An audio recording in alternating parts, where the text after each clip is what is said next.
y'all, Dixie here. Today I want to talk to you about my gear must-haves when I'm backpacking in the freezing rain. I feel like gear is always a dynamic thing. It's always changing based on your preferences and your comfort levels, and really even with the technology. From my thru hike on the AT to the PCT and then finally the CDT, I really figured out what worked for me in terms of backpacking in the freezing cold rain. So today I want to share some of that with y'all. So to start with the head, most people carry some kind of beanie or hat to keep their head warm. I used a smart wool beanie on the CDT, but in addition to that beanie, I wanted to step it up a little bit, especially towards the end of the trail when there was so much snow and sleet and rain and just kind of wintry mixture coming down before we reached Canada. So I went with a balaclava. The balaclava really helped keep my face warm and kind of prevented probably a lot of wind burn, because when we got up on some of those passes where the wind was just whipping and the snow was hitting our faces, it was just nice to kind of be able to hide from some of that. Now, while that was in the snow, I think the same would be true for like freezing cold rain or just freezing cold temperatures in general where you have wind blowing and whipping your face. So moving on to the body in general, on the AT and the PCT, when it was freezing cold rain, all I did was cover up with my Columbia top and my Patagonia barely baggy shorts. And then I put my rain gear over me because I had always been of the mindset, you know, if you keep moving, you're going to be warm enough and, you know, you're not going to really have to worry about like freezing or anything like that. And it worked for the AT for the most part. At the end, it got a little cold. But on the PCT, when I was up in the Pacific Northwest in Washington, having this rain, snow mixture come down and sometimes even just snow, I realized that that was a mistake. And I was absolutely miserable hiking like that. And so when I got up north on the CDT and I started seeing that weather pattern change and notice like we're going to start getting some freezing cold rain and snow coming in, I knew that I needed to have some kind of base layer to hike in also. So what I did is I transitioned my sleeping clothes, which was Arc'teryx leggings and a wool top. I used those as my base layer to hike in.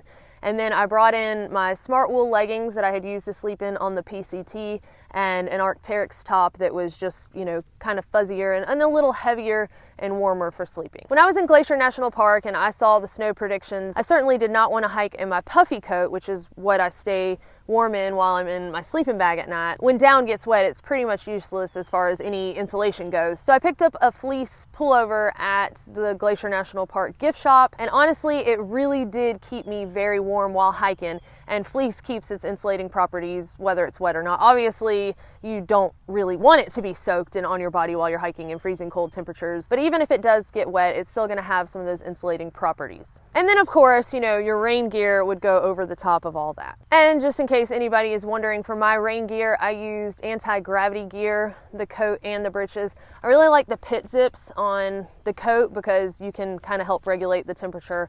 And when you're hiking in cold temperatures, you know, you do want to try to prevent sweating to avoid hypothermia. Now let's talk about the hands. While I was on the PCT, I tried some waterproof gloves that I found at a gas station. And I mean, I guess you get what you pay for. I got waterproof gloves at a gas station. But anyway, I got them up in Washington. Again, I was desperate to try to get comfortable in this freezing cold rain. I don't think I had ever been so cold in my life. And I got these gloves. They were big and bulky, and the rain ended up soaking through them in just a couple hours. And then my hands were in freezing cold wet gloves, which honestly was a lot more miserable. So then I tried putting some extra socks on my hands and using like gallon Ziploc bags with hair ties tied around them.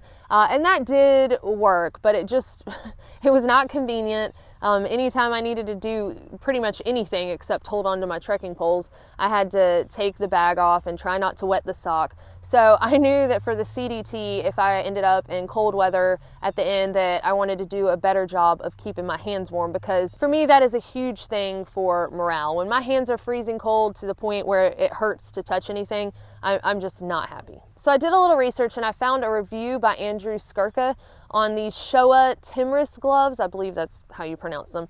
And he did a little write-up on the 281 gloves and the 282 gloves. And so the 281s are a little bit thinner. They don't have any kind of insulating layer, but they are waterproof. And They're bright blue, and it looks like, you know, you're about to like try to kill somebody and hide the body. I mean, they're kind of creepy looking in my opinion, but anyway, they work. So functionality over fashion. I didn't really care what they looked like as long as they would work. So I decided to go with some Possum Down gloves and then the Showa 280 gloves as, you know, a waterproof layer on the outside. And this combination worked wonderfully. I cannot tell you how happy I am with that setup, and I will definitely continue to use that in the future. Now, if you want to give it a shot, you can try the 282 gloves. Apparently they're lined with some sort of acrylic liner for warmth. I have not personally tried those, but I will put a link to the write-up that he did on the 281s and the 282s. And if you're interested, y'all can explore from there. All right, so moving on to the footsies. I use long wool socks to hike in and to sleep in the colder temperatures. And you can, to add a little bit of warmth, especially if you know you're gonna be in a section of snow, use something like gallon Ziploc bags or grocery sacks to put over your socks just to add another layer of insulation. And then a trick that I tried on this trail and I ended up really loving is using neoprene booties or neoprene socks on top of the bag, or if you don't do the bag, just the wool socks. The little neoprene booties that I used were NRS brand, and they were 0.5 millimeters, just like a thin little sock basically. Now these neoprene booties will not keep your feet completely dry or anything like that, but you know, I had folks ask like, how do you hike in snow in trail runners and your feet stay warm? And I mean, mine really were, even when we were submerged in the snow. Now I'm not suggesting that this is the best go-to for, you know, winter backpacking or anything like that, but for the purpose of being on a thru hike and, you know, you get a little bit of that winter weather at the end of it, I mean, it has worked out fine for me. My feet were able to stay warm in the snow using this method of the wool socks, the little baggie, and the neoprene socks. And also, having those neoprene booties on while I was fording rivers, it really took a lot of the edge off of that like shocking cold factor. So even if you're in an area where you're going to be backpacking and you know that the water is going to be super freezing cold, you might find a little bit of comfort in using those. I have not personally tried waterproof socks. I don't know if they would work. I've heard, you know, mixed predictions on them, but I have actually not heard a thru hiker say, I used these and they did or did not work because of XYZ. So if anyone has tried waterproof socks for a long stretch of trail, I would love to hear your experience with that. All right, so now I want to talk about a couple of things that I won't be without again in cold, rainy weather that are kind of miscellaneous. So the first thing is an umbrella. And I know some of you are like, well, you have rain gear, so why do you also need an umbrella?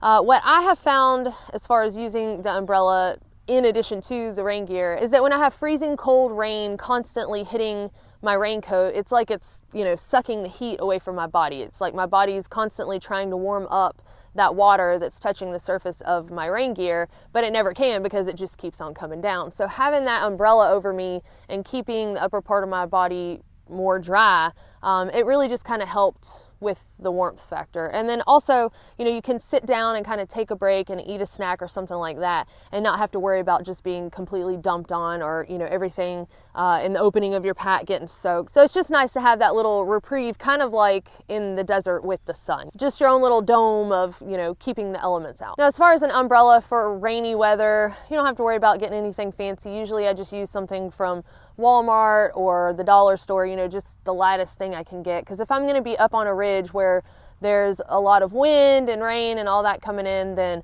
I want something that if it inverts and breaks, it's not going to cost me a lot to replace it. Another thing is hand warmers. There's something about being able to have that little source of heat that you're not producing with your own body is just wonderful. And I also like to throw hand warmers in the bottom of my sleeping bag at night to kind of keep my toes warm and really help warm them up after a long day of hiking in the cold rain. And another pick-me-up at the end of the day that I don't like to be without is some kind of hot drink mix. So whether that's a hot tea or hot cocoa, or even you can get these little apple cider mixtures that are fantastic. Just some warm liquid to kind of warm you up from the inside out. And finally, I think it's very important to have some like quick access snacks, whether it's a bar or some crackers or candy, just something that you can access and eat quickly, because I know sometimes in the freezing rain it can be a pain in the butt to stop and pull out snacks or food, and you might find yourself eating less just because of the convenience of it. So if you know you're going into a rainy, cold stretch, I really think it's important to have quick access to calories to kind of keep your body producing heat while you go. Now, it's also important to stay warm and comfortable and safe while you're sleeping. You want to make sure that your sleeping bag is rated properly, and keep in mind that just because your sleeping bag is rated 20 degrees, that doesn't mean like, oh, down to 20 degrees, I should be all warm and toasty. So it really depends on, you know, are you a cold sleeper? Are you not? How many layers are you wearing to bed? You know, there are a lot of things that go into that, and it's going to be different for each person. And then finally, you want to make sure that you've got a good sleeping pad. So when the weather's colder, the ground is probably going to be colder, and, you know, especially if you're in a tent on the ground, or, you know, even in a hammock where you've got colder air blowing under you, those are some things to think about on, you know, how to stay warm while you're sleeping. You want to make sure that you look at the R value. So a closed cell foam pad like the Z-Lite, for example, which is a popular choice for those types of pads on trail, that's got an R value of a 2.6, whereas the one that I used on the PCT and CDT and at the end of the AT is a Neo Air Extra Light, and that has an R value of 3.2. If you find yourself sleeping cold and you're on that closed cell foam pad and you've got something, you know, with an R value of like a 2.6, that might be something worth upgrading so you sleep warmer at night. And potentially, as a helpful tip, it never hurts to have one of those dollar Mylar blankets, the little emergency blankets that you can get at like Walmart or maybe even some gas stations if they have a little camping section, which a lot of them near the trail do. But that way you can lay it down either under your sleeping pad or over it. I guess you can play around and see what works best for you. The noise might get a little annoying, but when you're freezing at night, if you've got something that can give you a little bit of extra warmth, or if you truly end up in an emergency situation, it definitely could come in handy, and they're pretty lightweight. I did not include today setting up a tent in the rain or anything like that. If you are interested in learning more about that, I did do a video after I got done with the Appalachian Trail called Dealing with the Rain on the AT. And on the thumbnail it says no pain, no rain, no Maine. So I do talk about that some in that video if you're interested in checking that out. And I will also put a link to that in the video description. All right, y'all, well, that's all I have for you today. I know that I covered a lot of stuff, but if I had to narrow it down to 3 items that I definitely would not do without in the cold rain again, that would be my Showa gloves, those neoprene booties, and hand warmers. Those 3 things just really helped me so much, and probably the most of all of the ways that I upgraded. And I guess I would say that having that umbrella would be a really close 4th.